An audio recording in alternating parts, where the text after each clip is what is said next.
포신만 잡아주면이 I can taste it. It's only getting sweeter, and I know.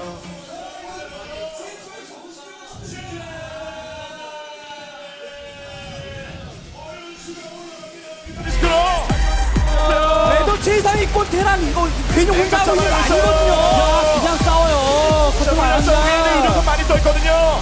자, 의료선 어떡할 겁니까? 나와요. 버티는 게 해변입니다. 네, 아주 강력. 야, 지뢰를 깜깜이 그냥 뮤탈 수밖에 제재! 제재. 정우영 16강 진출. 가난테란이 못한 걸 정우영 선수가 해냈습니다. 경기 거의 그냥 끝날 수도 있었어요. 자, 다시 한번 역전 통해서 타이어 먹고 들어갑니다. 역전 기가 막혀요. 네, 디귿자로 쳐주면서 네. 상대 병력을 완벽하게 갉아먹고 있어요. 자, 핑크웨이브.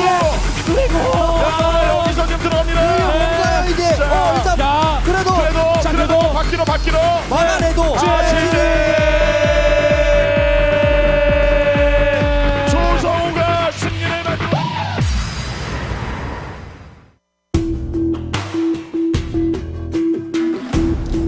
Hello, we're back. We had an audio problem, but everything is resolved, so sorry about that Yeah, we earlier. apologize for that inconvenience, guys. I'm mostly... You know what that feels like? I bet if they can't hear the audio prompts, I feel like it's only you and me can see the ghosts. Yeah.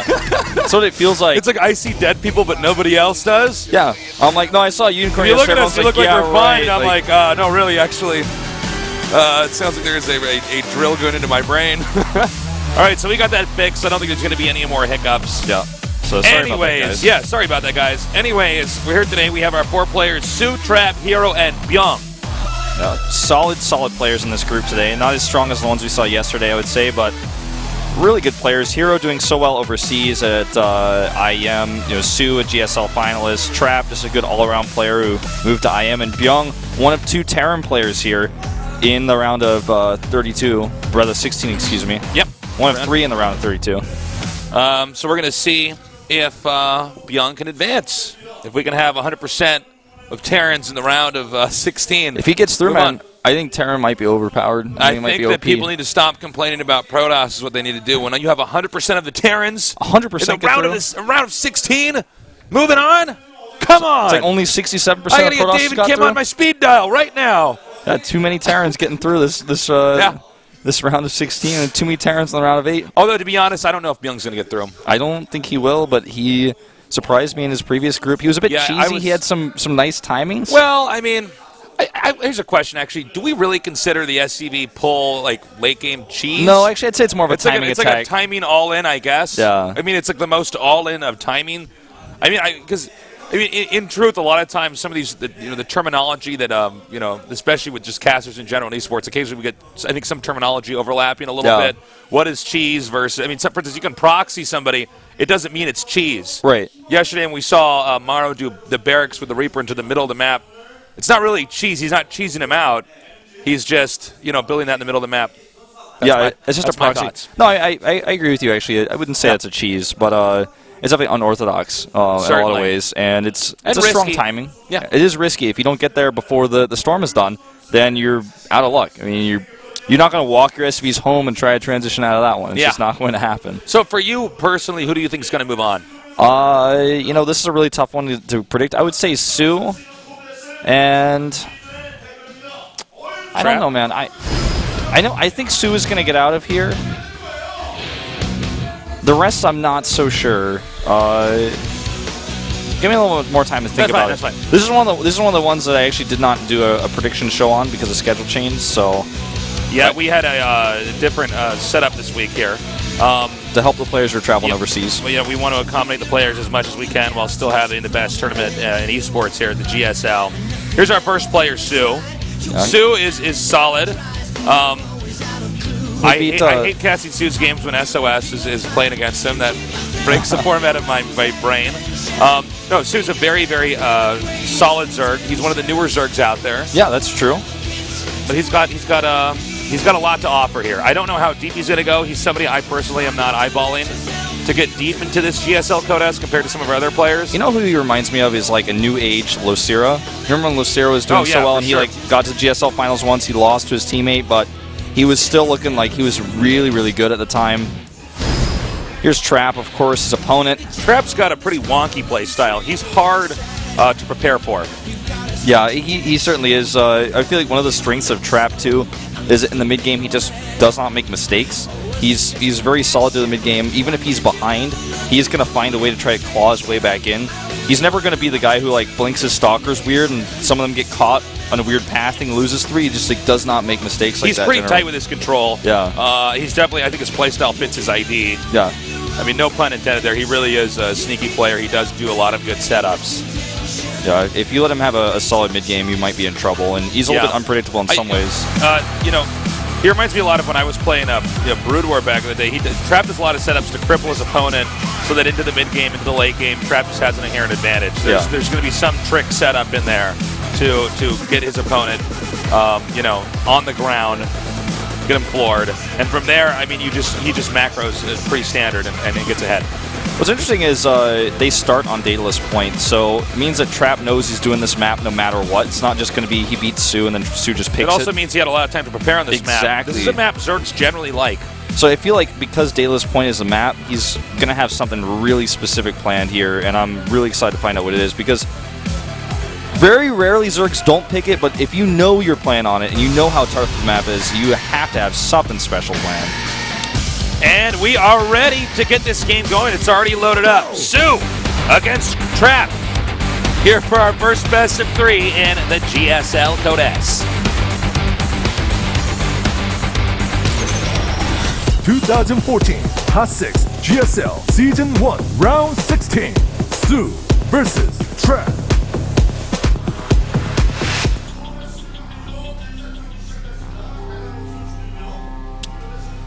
All right, it is a one-on-one map. I don't think we're going to see any real shenanigans here early on from Sue. Yeah, we've seen Protoss players at the very beginning of this map when it was like really, really hard, when it was super wide open, do weird proxy and try to contain the Zerg, because it seemed like no other option at the time. Yeah, and one thing we want to watch for here from the Protoss is how does he do fast expand? Does he wall in at that ramp? Does he try to do a wall in, for instance, closer back to the Nexus? Because due to the ramp at the second base being far away from where the Nexus would be planted, the Nexus cannon doesn't quite cover, which actually gives Protoss 3 locations to protect early on. Yeah. So let's just say, for instance, Lings were to get up past the entrance where the ramp is. Well, now both the Nexuses are subject to Ling harassment. That's the true. probes there. Whereas, let's say that you get Lings up, like a multitude of Lings up into you know, the guy's main. You know, in most of the maps, you could just go back towards that second Nexus. So, also, you know, when it comes to air attacks here from the Zerg, there's a lot that he can really do to punish him early on. Now, here's a pylon being planted. It is a Forge First build. That is an odd place to put the pylon, by the way. Yeah, it's really tough to actually get a wall set up on this map, and it's going to be impossible with 3 drones here. He's just going to have to cancel I it. can't imagine that this is going to be something he's going to follow through with unless he really knows some crazy trick we haven't seen. I mean, and he's letting that finish, which is Well, I mean, we've seen you know, players. he can keep making probes now, but okay. We've seen players occasionally do this just to force these drone reactions, you know. Yeah. And was that worth 100 minerals? No, but still, 3 drones not mining for this long eventually will add up to 100 minerals. And if he doesn't deal with it, you know, sometimes cannons can happen. And in this case, he's actually just like doing it. He's trying to make the minerals lost from lost mining equal the amount of like This is canceled pretty minerals. funny. Well, I mean, what's interesting about it is with the hatchery finishing, I mean, it's essentially just a drone transfer very early on. Yeah. Interesting, though. You know, the problem with builds like this is that you know, most pro gamer builds are so perfectly mapped out. They're so well mapped out that I feel like, you know, when you do something like this as Trap, it's going to mess with your tempo a little bit unless he absolutely always intends for the pylon to finish for, you know, based on those 3 drones being down there, and will always make a cannon there if he sees 4 drones. Yeah. Do you know what I mean? Yeah, it's weird, and it's really interesting, especially like consider now that Sue like obviously left the pylon alive because he was like, I don't want to lose any more mining time here, but this pylon is just going to see my saturation. That's okay, and it's not really messing up my mining because the pathing in StarCraft 2 is much better than StarCraft 1 for things like this. If you get a pylon in between the mineral lines in StarCraft 1, you can actually trap workers. And oh, yeah, you could do a lot. Well, the pathing was so different in StarCraft 1 where, like, with everything, for instance, like in StarCraft 1, the workers were just simply put stronger Yeah. because, you know, if you had attacking workers, let's say there was a Zealot versus Zealot and there were probes there, the Zealot automatically will target the Zealot first over the probes on attack move unless you target fire a probe. So you could do weird tricks where you could actually kill a lot more off with workers. Yeah. That's Well, why the StarCraft 1 probe was the greatest unit in any RTS game ever, man. that probe That would probe was so good. it would kill so much. Get in there and take the Terran's gas, build a pylon next to the factory so he has to lift, go under the factory so he can't land it, take gas out of the Solon assimilator, mine almost the mineral. almost kill a Marine. Like, Almost kill a Marine, yeah. Moving shot a Marine. So we have a Stargate opening here. Stargate about halfway done. Does it just mirror the worker attacks in StarCraft 1 feel fiercer? Like the probe's little animation looked just a little bit stronger, and the drones kind of like spat It's out. ranged, man. They actually had like a ranged attack. The SCV didn't, but the probe and the drone did. Okay, so we assume he's just going to go for Phoenix. No, he's not going to go for Phoenixes. I'm sorry. He's going to go for an Oracle. Oracle first. We've had a lot more Phoenix play here in Codas. Oracle's very good, especially if you can get about 3 to 4 drone kills. I think what the plan here might be is do some Oracle harassment and use the Oracle to stave off Zerglings at the third base, and he wants to take a fast third. Because he hasn't added, for example, a Forge yet or a Robotics. And well, let's see what he has planned. I mean, he's also possible. It's also possible he just adds a Phoenix after this, but I think he's just going to put a third base down and then use the Oracle to defend that against Ling run bys, because it just does so much damage so quickly to Lings. Okay, and here is that Nexus now. He'll get 2 pylons, a cannon, and a gateway to wall it off. He's doing that right now. Now the Oracle's going to come in here. Now, because it just does damage so quickly, as you can see. Yep. He gets 2 here. Probably here, should yep. get at least 3. 3. Gets the gas carrying drone as well. It's kind of annoying. And he's going to get that 4th drone and just back off from here. It's about as good as it gets. I mean, like you said, you want to get like 4. If you get any more than that, it's kind of like a miracle that you got more than that. Yeah, I mean, well, considering the Queen is always going to be there, right? Yeah. I mean, he almost no matter what, you know, can't get more than that because it just it doesn't have the range to get around the Queen and actually do that much damage. But it's okay to just absorb some of that damage early on just to get a few drones and cause an interruption there for the Zerg. And what's nice about it is that you can go back and just defend from there. The Lings trying to see if they could get in between there are now pushed back. And from here, the Oracle can also just scout. If he's seizing at a drone, for instance, here he will. Yeah. I like That's this 6 a lot. drones now total he's killed. And plus the Spore Crawlers he's forced. Not a bad place to be in. Yeah, these Stargate builds, I think, are one of the main reasons why Zergs are just having a hard time with these openers, because with the Stargate opening, first of all, you have several options here, right? Yeah. There's several different ways you can do a Phoenix opening. Hold that thought. Sentry killed and a Stalker, wow. Nicely done. So you have so many different options with a Stargate opening. There's Oracle, there's a variety of different Phoenix builds, and then from that, there's so many different options that Protoss have. Now, the safest, most orthodox one, okay, no sentries killed there. I was going to see if I did play-by-play that. The safest way for the Protoss to play, however, is to simply take a third, and that it's a real difficulty there for the Zerg, is because now the Protoss is on third base about as easily as the Zerg gets on a third base. Yeah, essentially. Just a slightly bit slower, but the thing is Protoss can explode on 3 bases with high-tech units, whereas a Zerg usually doesn't have those super expensive units this early on, like Colossi. We're going to see triple Stargate here, and this is great because it allows him to either make triple Void Rays to deal with Corruptors to defend his Colossi, or the Phoenixes can be made to help deal with Mutalisks if there's a Mutalisk switch. Yeah, it's interesting to see the Sky Protoss used on this map in this case.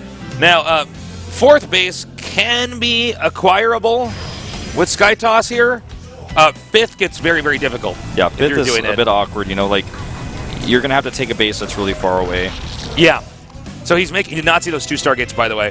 This is probably the rarest amongst pro options. Yeah. In PvZ.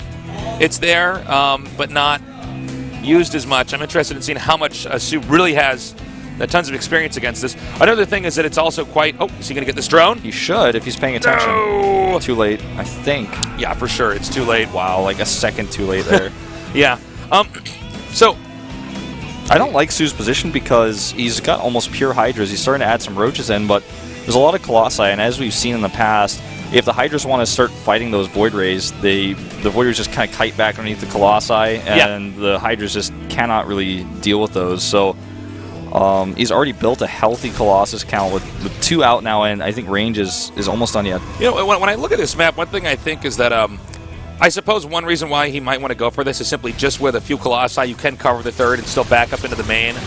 The second's easily coverable as well with Colossi, so that might be his mode of thought here, Trap, going into this. I think this type of build is going to become more popular on maps that are just tough for Protoss in general, because if you're expecting the Zerg player might try to punish you because it's tough to take the third base, this kind of build can be pretty safe for the reasons you listed. Oh, yeah, also look at this map. This map is it's not our smallest map, but it's certainly not huge, right? Yeah. So you can get enough space there to really get this Deathball army. Now, also important to note is when you're going for a Sky Toss like this, Void Rays, yeah, they can fly, but they're not that mobile. I might have to... Is Zerg actually going to attack in here?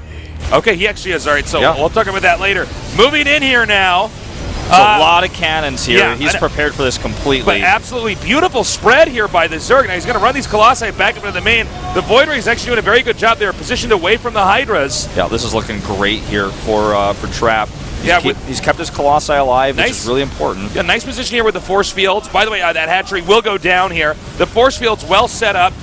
1 Colossus, 2 Colossus do go down. He's losing a lot of them now. Okay, you know what? I think Zerg's actually going to break this. Yeah, it looks like he might. He's got 12 more roaches on the way. It's just he's reinforced so quickly here, and I mean, turns out on this map, like we talked about yesterday, the third base is so exposed. It's so easy for the Zerg to get a concave and like kind of almost surround your base with ranged units. Well, you know, it's funny. I was wondering if that was going to be an issue. I thought, you know, as I was saying earlier, maybe with the Colossi he can run up into the main and cover it that way. But clearly, Su was very confident that due to the large berth opening here at the third, he could just run, just surround that area and crush it. Yeah, well, that's certainly what he did. More Void Rays coming out here to actually start eliminating the roaches. A huge group of roaches was totally neglected during this fight, and that's pretty big, because if he had been paying attention to those, I think he might have actually been able to end the game there. Well, from here, man, I don't know if Trap really has any options. It's pretty difficult to support the number of Stargates and do anything else at the same time off of 2 bases, so I think this might... If he realized that there's a very low Hydralisk count right now, he might actually just be able to push out and retake the third Nexus, but actually it's not even that low anymore. Honestly, even with the Hydra count being lower, right? I mean, he could just get the roaches to come over and smash it. So he's going to switch into Gateway units here, but there's no way to really contest that 4th base. Yes, Trap did shut it down earlier, but in the grand scheme of things, it doesn't really matter. Yeah, the surface area problem on this map is the reason why the Zerg players just... I mean, besides the wall at the natural that we talked about earlier, it's the second reason why Protoss players just do not like this map, and that's why timings like these are predictable, and I feel like Trap was like, no, I've got enough cannons, I've got enough Colossi out, I'm just going to hold this. There's so many gates to help reinforce and try to kill this hatchery, but there's too many Zerg units already ready to defend. Yeah, it's pretty much a cookie-cutter win here for Su. I mean, look, he's maxed out. Now he's going to bank Larva like crazy. His 4th is going to finish up here. It looks like he actually was already ready to deflect that Warp Prism. I don't really blame Trap for not leaving, but, you know, with our bird's eye view of the game here, it's pretty clear that you can't really do much from here, especially because of the tech that the Protoss opted with. I mean, look at this huge group of units. He just has... There's no choke point here. There's not enough sentries to make an artificial choke point. Yeah, it's too late. You know, Void Ray Colossus is one of the strongest things in the game, but you have to get an insurmountable number of them before they become effective, and that's why you know, when you see players, for instance, go for Void Ray Colossus, it's usually on a map where the third is very easy to hold and control. Yeah, there usually is a choke point. You know, take Belshir, for example. Sure. There's like a space that you can kind of control. I guess he's just going to attack with his probes and hope that he wins, because his Colossus army is still scary. But like, this is what we're going to learn. This is where the meta is going to change with the probe pull. Yeah, the probe pull. Probe pull at 19 minutes after you lost your third game. After you lost the game. Yeah. And it's like, well, probes regen shields. This is where pretty fast. I wish I like could go back in time and have already known this and be like, well, guys, there's only one thing he can do. It's not that good, but he might have to pull all of his probes here and try to attack, and then he does it. I'm like, I look so smart now. So he's coming in here now. Now Zerg, of course, is going to back up here until the absolute last second because there's no need for him to make a rash choice. Like, yeah. I mean, look at the upgrades. It's +1 out for the Protoss Army Ring. It's +3's on the way. He's going to grab another Void Ray here. Oh, wow, he didn't get it. Okay, there he goes. Zerg with 34 larvae banked up here and a lot of minerals and gas here. He's just I mean, he can do this for as long as he wants with this many probes out here. There's no option from here. So this is definitely a blow to Trap's morale right now. Yeah, he's just going to grab those Colossi in, and this is going to be over. Yeah, maybe he wins the fight, but he's not going to win the war against this bank, and it doesn't even look like he will win this fight anymore. Yeah. Too many Hydras here. The Vipers come back. GG. Okay. It looked like Hope Trap can keep it together for the rest of this because that is a crappy way to start off a best of 3. Especially, when you have essentially lost, as far as anybody who has any RTS theory at all, you look at that and you're like, okay, he's stuck on Stargate Tech. And he doesn't have the economy to support it. But then to watch him play that out for the next, 5 minutes or so, that hurts. Yeah, so he's going to have to hit the reset button in his brain going into this next match. I thought he had enough Colossi maybe to hold that push, but I mean, the Zerg stopped droning for a while. I think he was on 68 drones or something, and he had that 4th base, but he wasn't even really trying to mine from that. He just had this strong army with decent upgrades, and that concave was brutal. And you talked about microing the Colossi up the ramp and pulling them back, but if you run those up, eventually the Zerg's just going to start killing your buildings and your Nexus. Yeah. You can only hide for so long against an army that big. So Trap getting a little greedy there with the tech route he chose. Normally we see Protoss players just do something more standard, get some Immortals out, get a good number of sentries, secure that 3rd, off the Stargate opening, whether it's Phoenix or Oracle. Yeah. All right, so Trap picks Yunsu. Bear in mind, if Trap wins on this map, then the map choice goes to Su. So I would say inherently Trap's somewhat of a disadvantage. Yeah, and Daedalus Point is already map 1, so he might just go into Alterzim or something if that happens. I think so. I think so for sure. I would not blame Trap to do an Immortal all-in on this map. Just try to beat Su at his own game. He's the one who's hitting and timing at the 3rd base. It's a great map for it on Yunsu. Let's see what Trap has in store here. And the game, by the way, has just now loaded up. This is our first best of 3 here. We started off with a bit of a lackluster game, but I'm sure the rest of them will be a lot better. Now on to game number 2 here between Su and Trap at the GS.